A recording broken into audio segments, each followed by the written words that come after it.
In the last year, you've barely been able to move for another AI hot take or think piece. Is it going to steal our jobs or make our lives exponentially better? The jury still seems to be out. What we do know is that you'd be mad to not be at least trying out AI in all its various forms to see how it can change or even improve your work.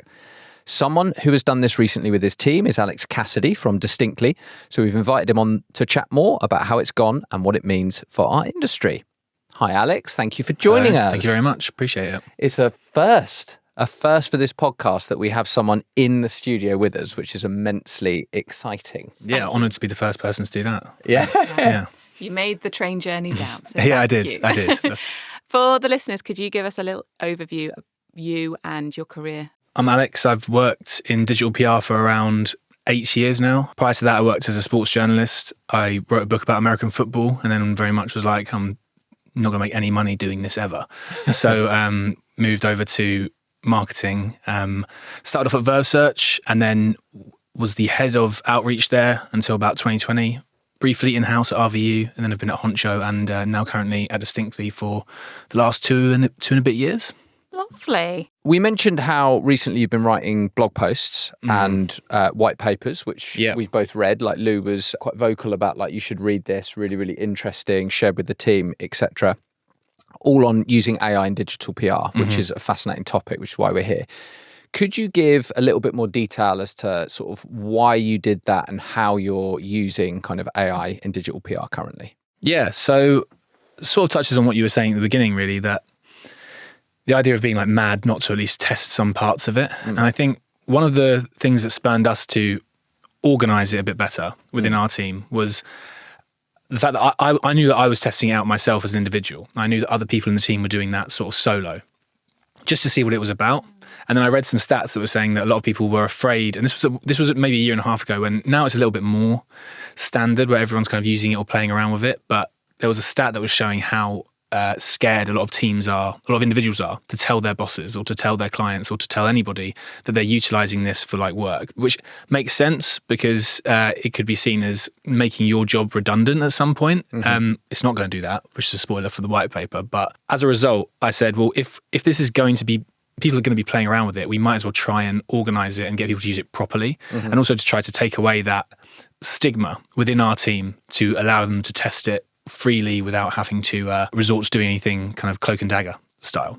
And so that was what prompted us to initially start a task force, which we call it within our team, to understand, well, if this is here and it doesn't look like it's going away, it's going to be sticking around somewhat, how can we ensure that the team are using it effectively, that we're testing it properly, and also that we're not doing anything that could get us in trouble, right? Like if someone's using it and they don't fully know how it works, and it is quite a wild tool, which people can also misunderstand as to what it can do, then we need to avoid that as much as possible. So that's what prompted the initial, let's set up a team to sort of explore what, and when we talk about AI, what we're really talking about is generative AI in the sense of tools like ChatGPT, Gemini, and also the image equivalents of like Midjourney and DALL-E and stuff.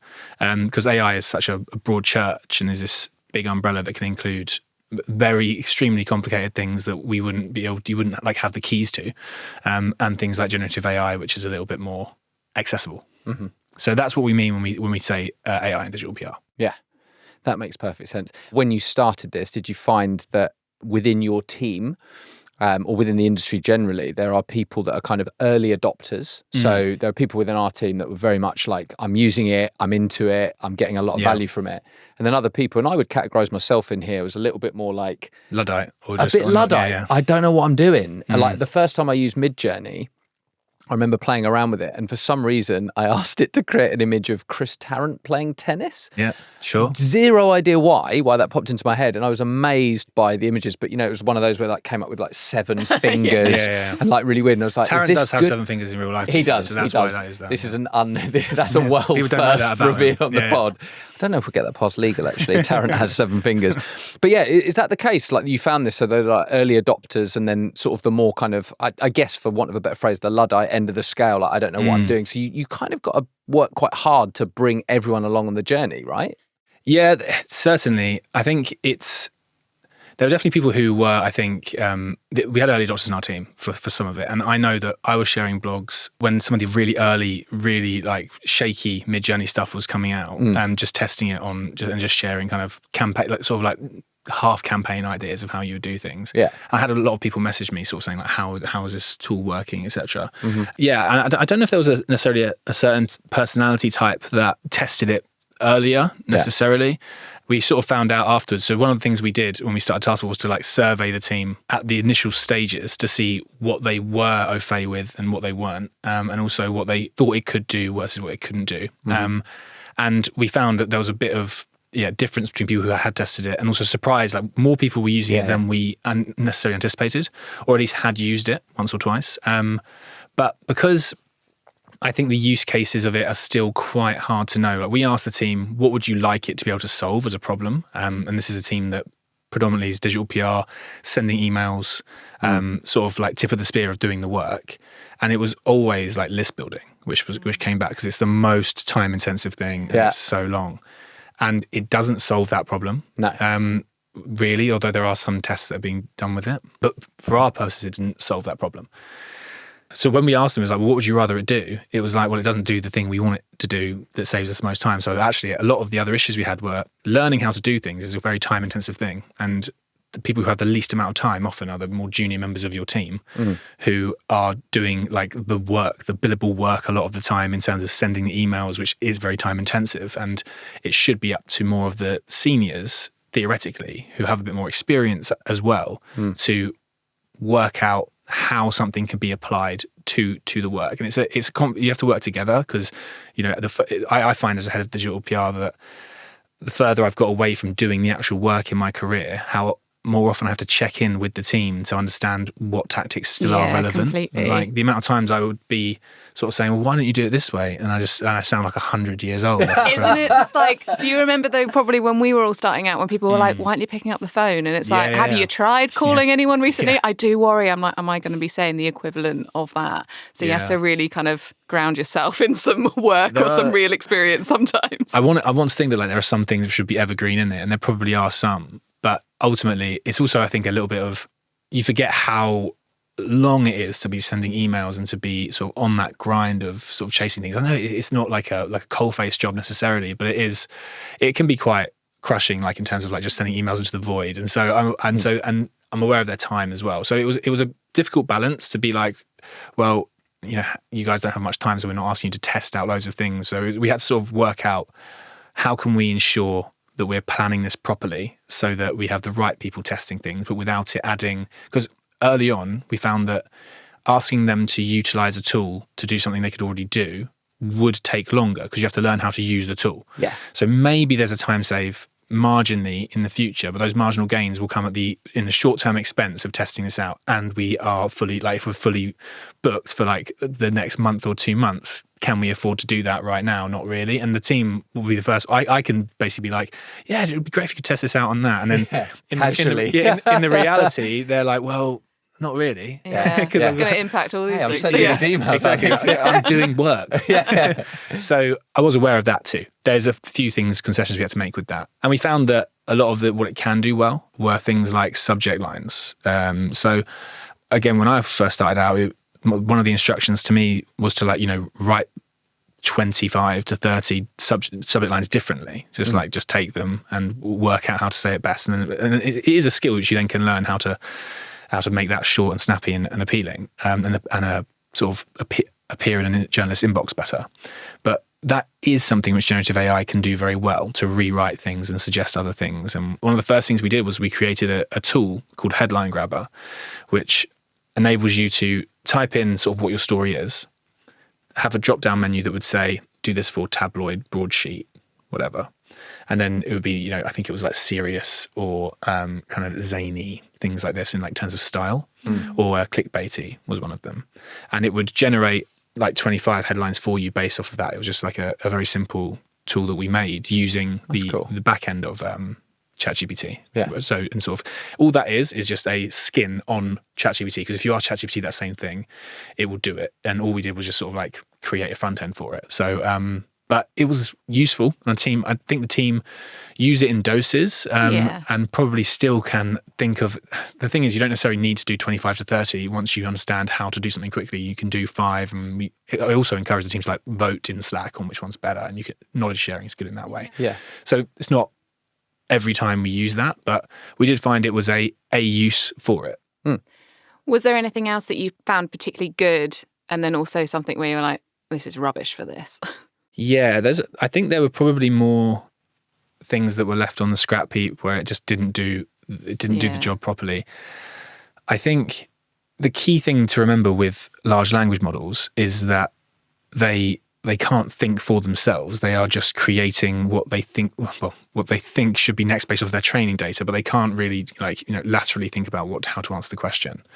So when you're saying to them, for example, coming up with ideas is a good one, because I think people do use it to sort of have a brainstorm and a back and forth with, which is fine. And it can be very critical of the idea that you send, which could be useful. But by design, it won't necessarily create something original, because the training data it's used is based off of things which have already been produced, which not like digital PR arguably is doing that anyway. Yeah. In terms of like, I might still be an idea repeating machine because I'm like a product of the industry, and sometimes you just are like, can I borrow this idea and change the adjective, and it's a new thing. So not to say that it doesn't happen, but I do think that it would just end up making even more of a loop in terms of it's the same type of thing in digital PR, which I think would overall end up being more of a problem, because you're just going to keep poisoning the well of what we're doing, and there's not going to be anything fresh or new that we can come up with. I think it's true that a lot of agencies, and include ourselves in this, can sometimes do ideas formulaically. Like that does happen. But this is like designed to do that. So it's a bit different than just being like, because I can recognize that behavior and try and change it and try and be more original, and we can feed that back among our team. The tool won't do that, because if you're asking it to try and think of something that hasn't existed yet, or it would struggle to do that, which we found to be the case. And as a result, I don't think I did like a test where I wanted to see if I could use ChatGPT to come up with an idea, produce that idea by coding it, and then also like write the email. Like how much of it could it do with prompting? And I couldn't get an idea out of it that I'd be able to produce that I thought could actually get links like effectively. That's interesting. Yeah, I probably could have, but it would have been a bit rote, and it wouldn't have been a very interesting blog necessarily. So I was trying to get something which would be a bit more. I used it to sort of help out with me realizing the idea, as opposed to coming up with the premise.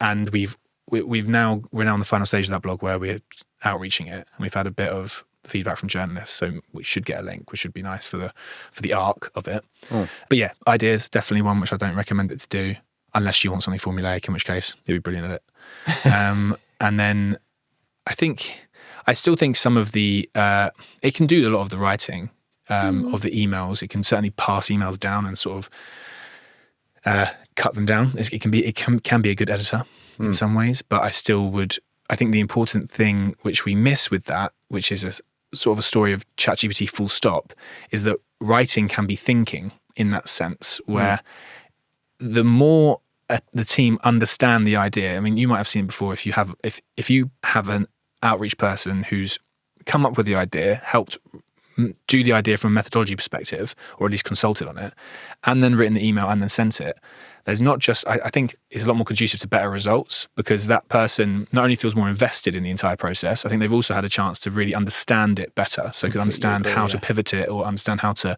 email it differently. As opposed to, it happens sometimes, but here's giving someone an idea and being like, go and get links for it. You could do that, but it isn't the same type of thing. And I think what we miss from having the team just like not writing the email as much is that they're also not going to understand the campaign enough, and probably not also going to care enough about the results, I think, in the end. So it probably could do that, but we didn't want it to, because of what you would lose, I think, in the process of the job. That's such a good point, because there's quite a lot of, again, for want of a better phrase, quite a lot of churn in not just digital PR, but kind of marketing generally. It's like on to the next campaign. But if you lose that step of creating things yourself, fully understanding it, then it only contributes to that. Then it's almost just like it's done because I've got this help, and it might make it a bit quicker in some ways, but then it's you're not as interested or invested.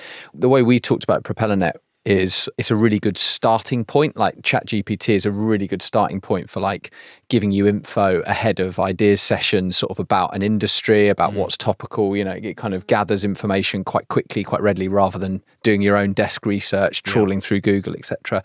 And it's also quite a good finishing point, as you say, for like checking things, or like, oh, I need to organize all of this data. If it's a data story, can you tell me the best way to do that? So everyone's going to think about it differently, and it's advancing all the time, right? So you've mentioned a few use cases here, like what it's good at, what it's not so good at. For you personally, what do you use it for in your day-to-day? And the reason we ask this, and me personally asking this, is because I love it. I'm fascinated by it. But I am one of those people who I'm always sort of struggling to cement it within my day-to-day. I think it will come, but like I almost forget sometimes that it's there, like readily available. So it's like, oh yeah, I could have just done it this way, but I'm so in the routine of stuff. How have you overcome that? How do you use it in your day-to-day? Yeah, I think a lot of it's, I mean, I could look at my ChatGPT history to see some of the stuff that I've like used it for, but I think it tends to be things that I am replacing some Google searches, I think, with it in terms of, a good example was we were doing a bit of ideation around travel, and we were talking about expressions and idioms that exist in other languages that might not exist in English. Classic sort of space to play in for an ideas perspective. But so for that to me is a very easy thing to ask ChatGPT to generate in lieu of a search, right? Because a search might return similar results, but it's probably going to be a bit more disorganized just to find on the page. I don't know what the website's going to be. And is it going to be as thorough? I can ask it to keep generating them. It will hallucinate some and like make some up, but I don't think I would sense check it against somebody from those countries. Like if I say, can you give me 50 Spanish idioms? It may well be like, well, I'm just going to start translating English ones in Spanish. It could do things like that. Yeah. Or so the problem is I don't trust it for a lot of that stuff. But things like that I tend to do, things which probably could be searched on Google and found in some resource, because it is taking them from there, but it could also take it from its original source too. So yeah, I'll be honest, a lot of it is just that. I also use it to code stuff. That's probably the thing I used it the most for, simply because I don't know, I don't need it to do a lot of the writing stuff for me personally, but the coding has been useful in terms of making, so I got it to code my personal website, for example, which is really simple and plain. Like it is just HTML and CSS, but I got it to do that, and I didn't have one before. And you know, when people have set up their own personal website, it's like I'm going WordPress and I'm working out which template to get, and I'm going through all of that, and it's like it's really easy because it's all front end. It's like, is it though? And I think having something which I could just copy and paste straight in, really, and it is a bit like year 8 kind of IT make your own website level in some ways, but that's okay because it's live and done. And it doesn't cost me anything comparably as well in terms of like hosting. It's very, very easy. So I got it to do that, and I've got it to do to code a lot of the so the test we're doing with trying to see if it can create a campaign. So one of the things that I would love for it to be able to do better is that when I was starting off in the industry in 2016, 2017, Verve, we used to make campaigns that were a bit more, well, they were very, very in depth in terms of like scale.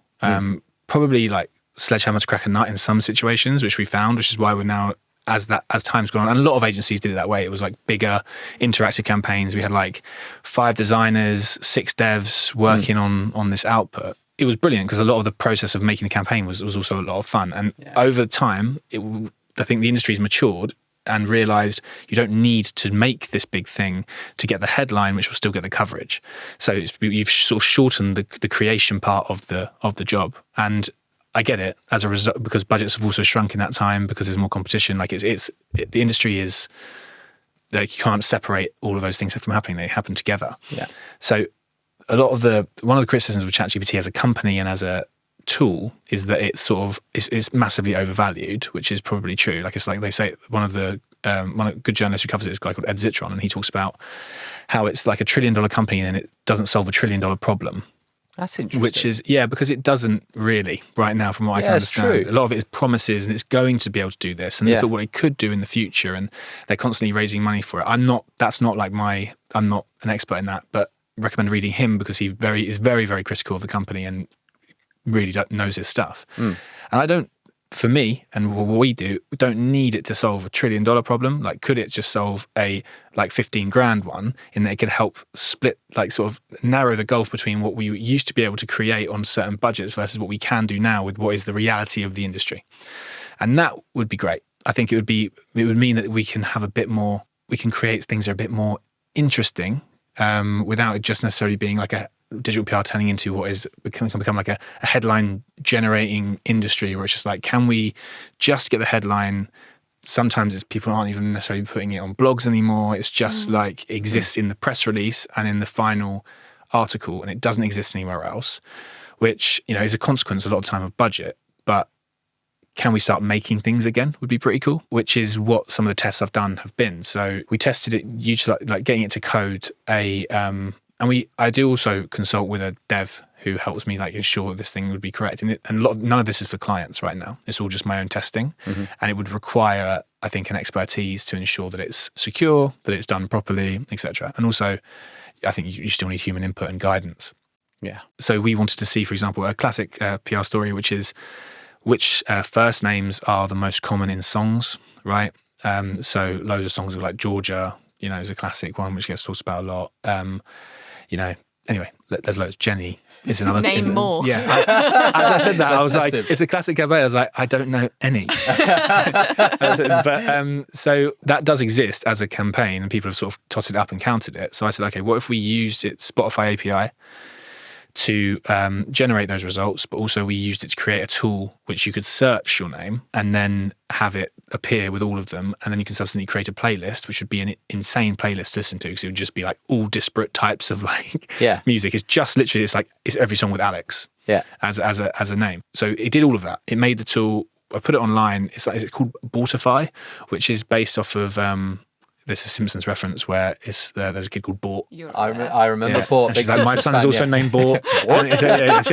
So because it's a first name thing, we did that, and so it's live and it works. What we've done is we've used it to also get the data, which you can use for the story, because the story there is here are the most popular names, male and female. You could also use it, I guess, reactively in terms of you could use pet names probably and all sorts of different things, or famous celebrities, new baby, etc. But the key thing is, I think if we were doing that for a client, typically now, because of budget, you wouldn't make something, you just would get the data and then you would publish it on a blog with like, here what it is. But I think making something there can add something, could increase the chance of getting links, and is also just a bit more fun, I think, as an actual tool. So that's the thing we're sending out now to see if we can get links for it. And it was part of the test to see if ChatGPT could create everything for that as a process, and it did, and it works pretty well, which is cool. So that would be the thing I'd like it to be able to eventually enable us to do. So would you say that actually you enjoy using it more to broaden what you can do with your job and things like that, rather than taking parts of your job and doing it for you? So you said like writing, for example, you don't necessarily need or want that. You just hear a lot of negativity around like AI about how it will take jobs, or how, you know, people are using it for writing and the writing's awful and things like that. But actually it's a nice way of framing it to think like, actually there's a part of this industry which for many reasons has gone, and I would like to bring it back in a way that's going to work for the now. And that's nice to be able to use AI. Like, I hadn't really thought about it like that. And it's actually a much more positive story and opens up a lot of different avenues that you could go down with it. I think it is. I think importantly though, there were devs that used to do that work at Verve, right? In theory. So and I think that's why it's important still to have it as an enhancer. So one of the things that we developed off the back of the white paper was, can we essentially create not manifesto, but like a set of rules for us at Distinctly, like a statement of this is how we're going to use generative AI. It came down to, we want to use it to enhance what we can already do as humans, as opposed to have it replace things, like you say, because I don't think it actually is good enough to do that anyway. And a lot of what they've said is they need more training data for that to happen, which they can't get. So one of the theories is that it will start training on itself, which will just become it will make it even worse, and it will never really be good enough in that sense.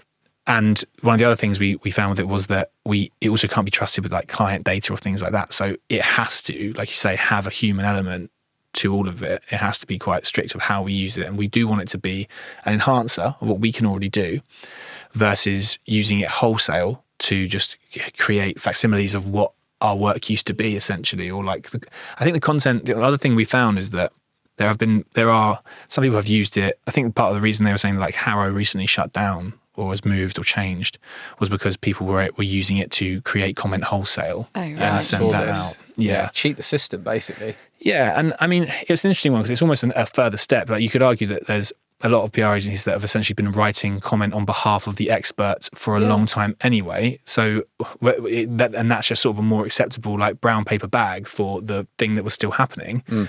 And somebody's just taking it a step further, and there's not even I guess they could say it was signed off subsequently by an expert, so that's fine. Yeah. I get it. It's not exactly the same, but it isn't like we've gone from only experts providing the advice to now an AI doing it. There are a few murky steps in between which have sort of enabled it to be a slipperier slope, I think.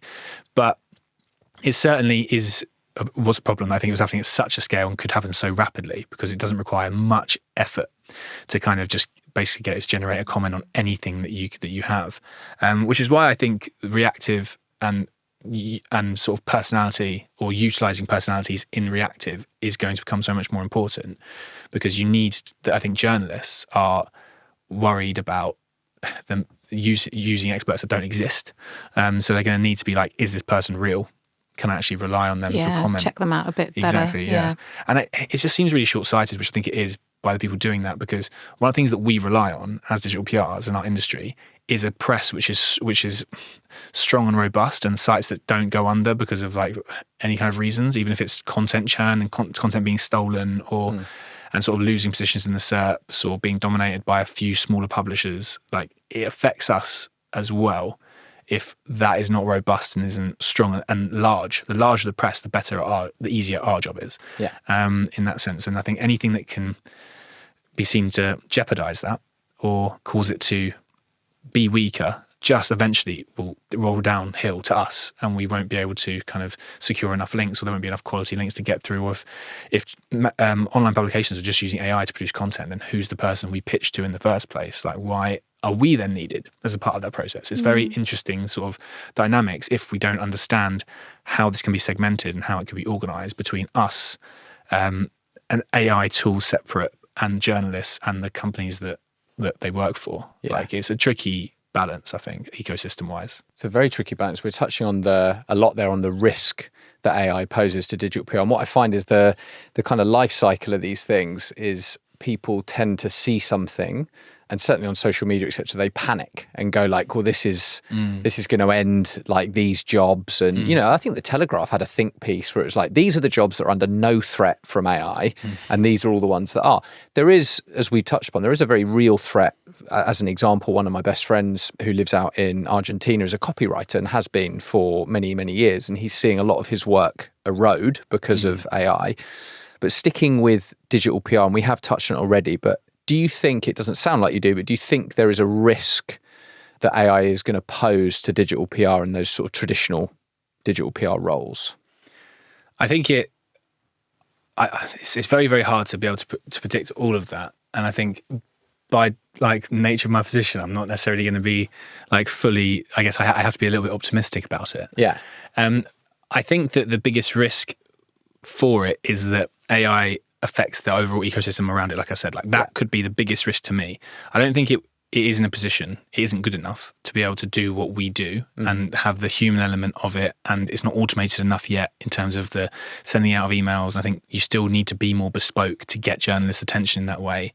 Plus the general awareness of it being a thing means that people love to flag it and say like, oh, this is Gen AI, this is ChatGPT, this is clearly like a bad thing, we shouldn't be doing that. People love to flag it on LinkedIn, flag it on when they see a blog, all of that stuff. So I think there will be more of a demand for, can you verify your sources? Is this actually a good piece of work that's being produced by journalists? That's my hope.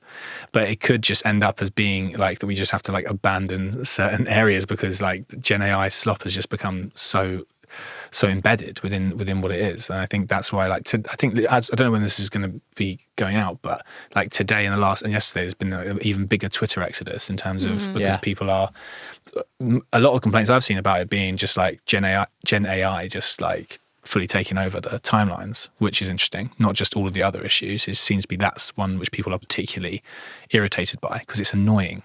Well, yeah, the one of the comments I saw, we were actually talking about it over lunch earlier, because I think you have, is defected the right word? It's not, is it? But you've gone to Blue Sky. Yeah. I set up an account today, actually. Yeah. Just I'm going to do one today as well, so we should give out our handles later on it. But yeah, one of the reasons that I would want to move is that, like, I used to find the comments quite interesting, like on certain stories, and particularly in our industry. But it does feel like when you click on the comments that almost everything is just not related at all to that post, and that really bugs me because it's like, it's pointless. That is just slop. Yeah, like it's like a Temu ad or a something random like, oh, you'll never believe what happened here. Like number 3's wild, and you're like, I kind of want to look, but like it's annoying. So I would agree with you, Alex. I think there is it's difficult to predict, but I'm optimistic. I genuinely don't think it's going to like take over our jobs in the way that people get scared about, but it's definitely already and will continue to affect the ecosystem in a way, and it's going to be intriguing to see how that develops. But we try and see it as like an enhancer of what we do. How can it enhance what we do in the same way as you do? And I think for anyone listening, that's probably the best way to think about it and be positive and try and use it in that way, I think. So much of what we do at agency level involves a human element in terms of like just negotiating with clients, not just, I'm not talking even about like the work going to journalists, which does as well, but also just like the work required to run an agency or run teams is so human centric that it'd be very difficult for me to see that if you could automate some of the more fundamental parts of this job in terms of that. And I think, again, the importance in digital PR of having somebody to blame, I think, when something like either isn't going right, and also having the trust from somebody that they're going to pivot it and be able to do that proactively is 99% of what we deal with in terms of like the communication, I think, of an ongoing campaign. Yeah, sure, sometimes you do it and it absolutely smashes it every time. You know, a lot of the campaigns we do distinctly do that exact thing.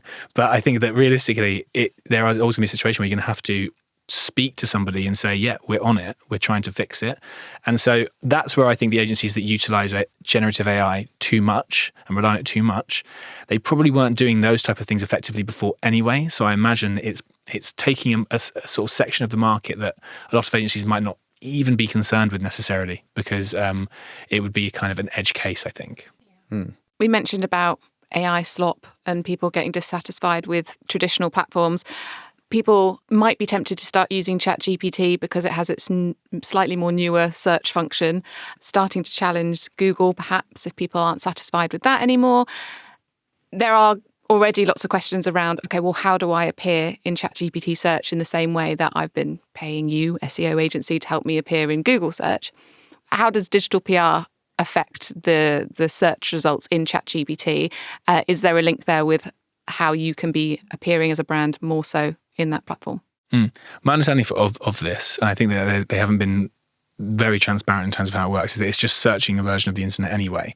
So if you are trying to affect that right now, the best thing to do is just create content or try to get links to increase the rankings of that content for the queries that it would be, because it's just reproducing it, but I think via Bing rather than via Google. So in that sense, a lot of what we're doing does not change because it's still the same type of outcome. If you're talking about it purely from like digital PR to affect the search perspective, it shouldn't change any of the tactics. And I think we've been looking at how you can actually track the whether or not you're getting referrals from ChatGPT as well. I think they're only going to improve that ability, I think, as they try to, like you say, take more of that market. But most thing we're doing at the moment is like, okay, there'll probably be more of an on-page considerations in terms of that, like trying to create content that can be both, on-page and off-page, like effective, which a lot of what we do anyway in terms of that. And I think the type of searches we'll start to understand more as we understand user behavior in terms of what people might search in ChatGPT versus what they might search in Google, and how those two things work together, which I think is some of the stuff which people talk about now with TikTok, for example, which isn't, I'm not 100% up on, but it's that two different types of searches happen, and they sometimes are related, in that someone will check something on TikTok and then subsequently finish the search in Google. And I think that's probably some of what you'll see in ChatGPT. The question is whether or not the trustworthy element of ChatGPT, or if people understand that it can hallucinate and can reproduce things that don't exist. You can test that yourself by asking it, it will never say it can't do something, because it's just trying to give you a result that sort of is trying to answer the question every time, which is where hallucinations can come. I don't think people necessarily ever understand that, which will cause an issue, I think, in time, because people are like, well, why is it saying something which isn't the case? Like, I've asked it for a list of books on things which I've written books about, and it's given like 10 results, which are just none of it is me. I'm the only person who's written a book on a specific subject, and it's in like, here's 5 different books by 5 different authors, none of which are real. It's just made them up fully. It blows my mind that how it can hallucinate, because as you say, there's a purpose behind it, because it is trying to answer that question, but it does kind of, I think that's quite scary. Then you get into the idea of deep fakes and things like that, the idea it can just make stuff up that people could, without the correct training or knowledge, just thinks real and just start quoting that, like, oh, there's been this book or this thing, I saw someone say this, and that's the bit that really scares me, actually, if I'm honest. Yeah, a lot of people who've used it for dissertations and things like that, thinking it's giving you like even just if it's giving you a real book name at a minimum, would be like, oh, at least I'll reference this in it. It just does not exist. Is that where they're using links more, to like where they kind of use that kind of link with to the their sources? source? Yeah, I think is that to try and foster a bit more trust and a source? I am assuming it can't hallucinate if it's then also giving a link to a source. So. To be fair, a lot of the stuff was prior to it being more connected to the internet, where it was doing that. It's still possible for it to hallucinate in the same way, because it's the same tool. But now that it can access the internet, it would be able to say, here's actually who wrote this book on this subject, and give you that. So it is less frequent with a search functionality, but then you say, well, then what's the benefit of using this over using, say, Google to get that same information? And also, when Google famously brought in their AI overview, it's like, how many rocks should I eat a day? It's like 7, and it's like that was from a joke article or something like that. To understand that nuance wasn't really there. Which I think is something we've looked at as well, and I think there's a lot of talk about like AI optimization being the next acronym, which everyone's going to sort of use as a part of that. And so it will be a combination of AI overviews and sort of search GPT, but it's still so new. If you think about how SEO is still seen as a very new industry comparatively, in the sense that it hasn't been going for much longer than Google has, right? So it's very much a 21st century job and industry, and digital PR is a spin-off of that, which is even younger in that sense, which I'm sure that there's like an official age, but let's say it's like 15 to 20 years old. That's so young in terms of like maturity for an industry and understanding how things work. And it's so as a result, this is even less than that, and is with a tech that no one really understands from like a sort of consumer level, and is changing all the time, and is probably overblown a bit. So like it's none of it's settled at all in that. So as much as there's a real leap to try to get to a point where you're selling it as a service, I think we have to at least wait a bit before we can effectively be able to say what it's doing or how, and certainly then how we can affect it, right? Because even if you look at digital PR, there's still how much links can be effective is still something which is a closely guarded secret, or is some people believe is more than others. And so if we're dealing with that after the amount of time that I've been building links, which is nearly a decade, and that isn't solved, I can imagine that in the next 10 years we're having the exact same debate about how to get to the top of an answer in ChatGPT would be my guess, and no one will probably ever know. Which I know is like so a frustrating, answer, but true.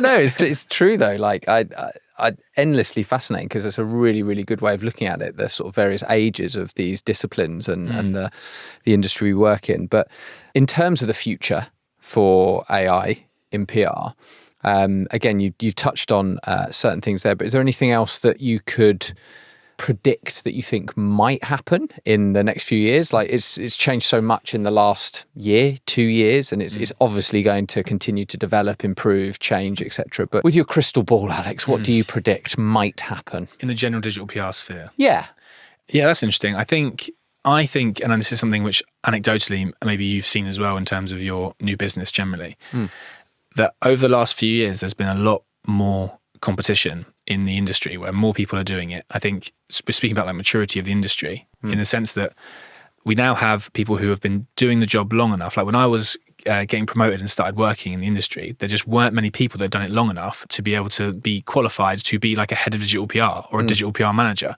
Like it was just like it hasn't been around long enough, or hasn't been like really called that for long enough so people could do that job. So whereas now a lot of people have been doing it for 5 or 6 years and like can be head of digital PRs, and there's a lot more competition for those roles. So as a result, more agencies can start doing it. More in-house teams can start to create their own teams as well. And I think that's what we've experienced over the last year and a half, 2 years, is why there's so many more agencies sort of starting it, because there are people to fill those positions. And as a result, that has affected competition, which means budgets have gone down, KPIs have gone up, and those things have created quite a difficult environment sometimes to kind of create lasting relationships, I think, with teams, because there's so many options. And then you have freelancers in the mix too, where similarly they can take work which sort of might not be enough for an agency, or before they might have allocated more budget to do that. Now we don't need to, we can just use a freelancer, which is brilliant. I think competition can be fantastic for innovation and can be really good for also like the individuals, but because it's all sort of in the UK where it's there's just not much room, I think, overall. And I don't know what the end game is for that, because it can be very hard to create teams that sustain and that develop and grow, I think, as a result. So whether or not that will mean that we'll get more of a spread of it outside of the UK, it's kind of interesting how it is such a UK-centric industry. And I think that's a consequence of there being a lot of PR and comms roles generally here historically, and the way our press is sort of quite easy to get links in, typically, historically. Mm-hmm. So I think that will either continue to proliferate or completely implode on itself, where we'll end up with fewer agencies and maybe even, I think, probably fewer freelancers and things like that, because I don't know how sustainable it is in terms of that. Hopefully not. Like, I think it would be great if it continues to grow, or if it could spread out more across Europe or spread across the US. But I don't think it's going away. But I think we're almost sort of hitting a bit of a tipping point, I think, in terms of size of the industry, perhaps. Yeah, I think there'll be a lot of agencies that will probably fall by the wayside, especially like with AI adoption as well, because it's time intensive. You've got to get the training right. Yeah, it's competitive out there, but I think AI is going to help us in lots of ways to, well, a lot of the ways we talked about, refine what we do, speed up what we do perhaps, but some agencies aren't going to be able to make it work. Mm-hmm. I think that's just by nature, and that's often the case with any like technical innovation, but it's certainly interesting out there. On the flip side, 'cause obviously there is no PR without journalism. What are your feelings towards the future of journalism, particularly with AI? You mentioned already that there are AI journalists out there. What that is, I'm not entirely sure. That kind of like hybrid of it's a journalist with a login to ChatGPT, perhaps. I'm not sure. Mm-hmm. But where do you think things are going, particularly in the UK? That probably worries me more, I think. But it's felt like it's always been a bit of that the journalism industry's probably been writing about its own demise for like a long time, I feel. I do think a lot of the stuff that's happened with sort of big publishers dominating SERPs and big companies dominating SERP from more of like a B2C perspective, with how some of the smaller sites have been, like some of the stuff that Giselle's been talking about with like Housefresh and things like that, probably is, whilst it might be seen as something completely separate from what we do, obviously a lot of that are publishers and what used to be kind of news sites, etc., that have just pivoted into selling affiliates, basically doing affiliate work. And I think that that's a sign of how their models as journalists and publishers have been affected so much and they're having to find ways to raise money. Probably it's happening at a bit of a sort of silly scale, to say the least, and it's obviously crowding out and punishing smaller sites as a result.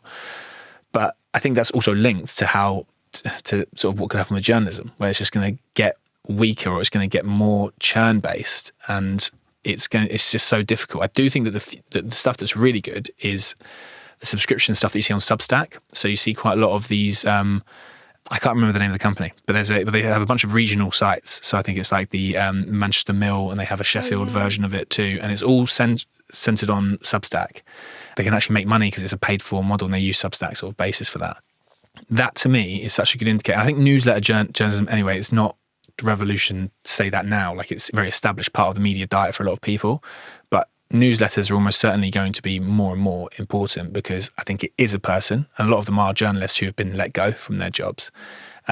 It's personality driven, which is massive. It's you can be kind of consumed at your own pace as well, which is always big, and it's got a very clear model for making money. In that, there's a really good blog, Creator Spotlight, which is run by Substack or Beehive. It's run by one of the platforms, and they talk about some of their newsletter sort of creators and how they make money and why they decided to do their blog.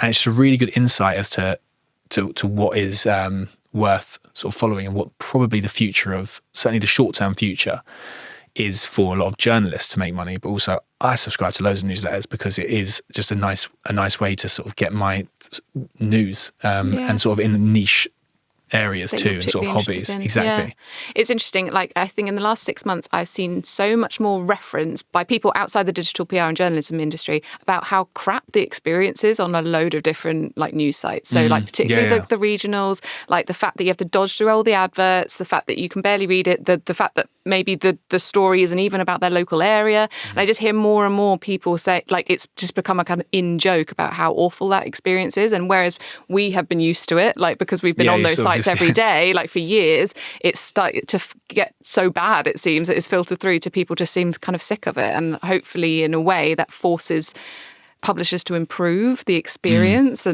But you can understand they pepper it full of ads because they need to get money. Like, I'm trying to open the BuzzStream Buzz marker on one of those like news sites, which just had like full ads, and it would just feel like your computer's going to explode. Like, at any point. It sounds like an aircraft warming up. Genuinely, it's like, oh my God. What are you asking me to do? So I think the fact that newsletters are so much cleaner, because it's all just a pay for direct model, is better. It's just like, I don't know, it seems logical to me that that's how it would go. But people, I think, psychologically have such an aversion to paying for anything on the internet. It's something, but I do think that could be just that could be something that can change, that we can age out of more and more. I'm more than happy to pay for like Patreon, like I pay for like YouTube Premium because I don't like ads, for example, which it probably isn't typical. I'm willing to pay for stuff on the internet. I think it just requires a bit of time for that to become normalized again, for like paying for journalism and paying for those things. Local journalism is a perfect example, because I'm quite a parochial man in terms of caring about my local area, and it's very hard to read like the newspapers there. And like you say, it's more often than not they're covering like national stories, which I don't need them to cover. Like, and I get they do it for clicks, and they need to compete in the SERPs, and that's why they do it. But I don't want to read about like a major news story that I can read about on BBC News on like the Surrey Comet. Like, it's just not what I'm trying to do. Yeah. So it's frustrating, but I'm sure that they are desperately trying to find ways to fix that themselves internally. Like their audience, growth directors and stuff are probably saying like, how can we replicate what is a newsletter model, paid for model, and fix it to it? And I think unfortunately for them, they're owned by big conglomerates who are very, very slow moving, and that can just affect change a lot of the time. And it's quite tricky. Well, it's like at the advent of the internet, we opened the gates without really thinking like what next, or what, how we monetize this, or how we do it properly. And now it's kind of trying to like close it off and sort of really think about it. I'm similar to you. I have Patreon and subscribe to stuff and pay for it gladly, stuff I really, really love. But I think also there's a limit to that in a way, because I'm a big sports fan, and you could spend hundreds and hundreds of pounds a month just to get like access. The Athletic, for example. Yeah, exactly. And it's just, it becomes too much. So then you get more selective. But so I think some publications will have smaller audiences, but that will pay. And that might be the model in the future for some of them. We'll see. We're going to ask our final question, which is a choice. We have a choice this season. So Lou, fire away with the final question. Would you either like to share with us a digital PR campaign that you've particularly loved recently, or the brand that you wish that you could work with? Yeah, I'll go brand, I think, because I can't think of a digital PR campaign like off the top of my head, which I think would be it. But one of my favorite brands is a brand called Lucky Saint, which is the alcohol-free beer.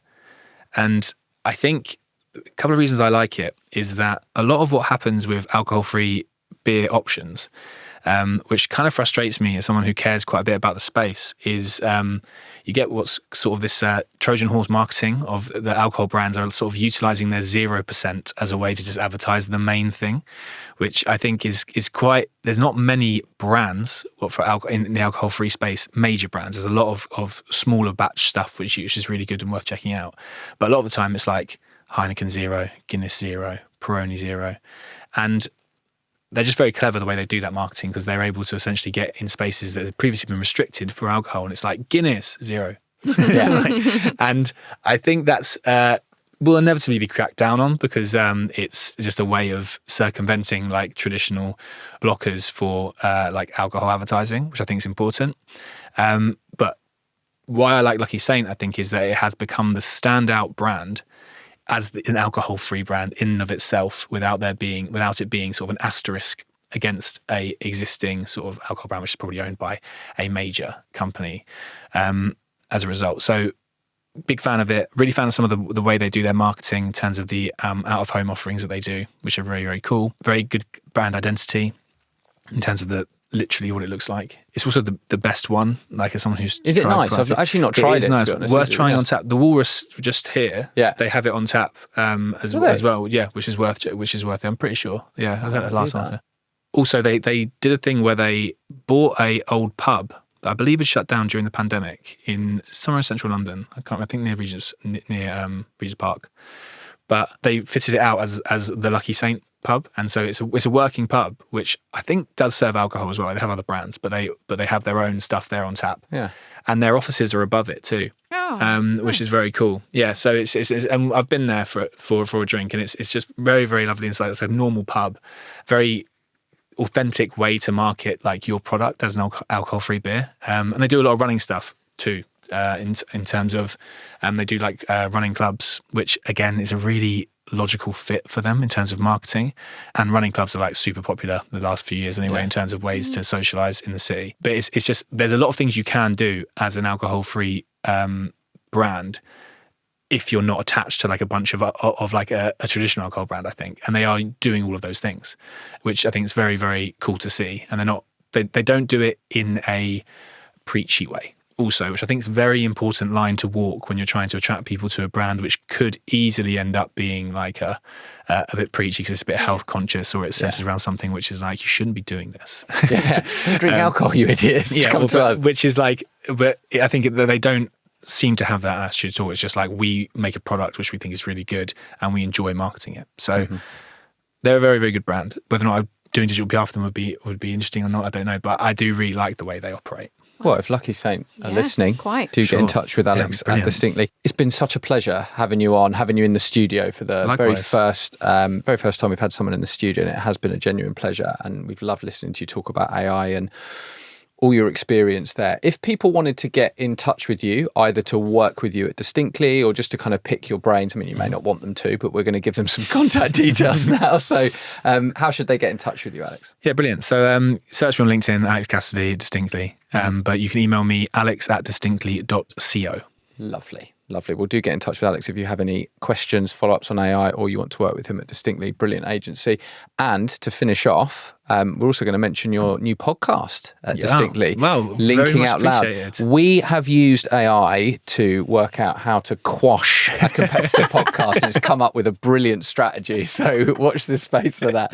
No, we haven't. It looks great. I haven't listened to it yet, but you have, and you really loved it. One of the episodes, and it was very good.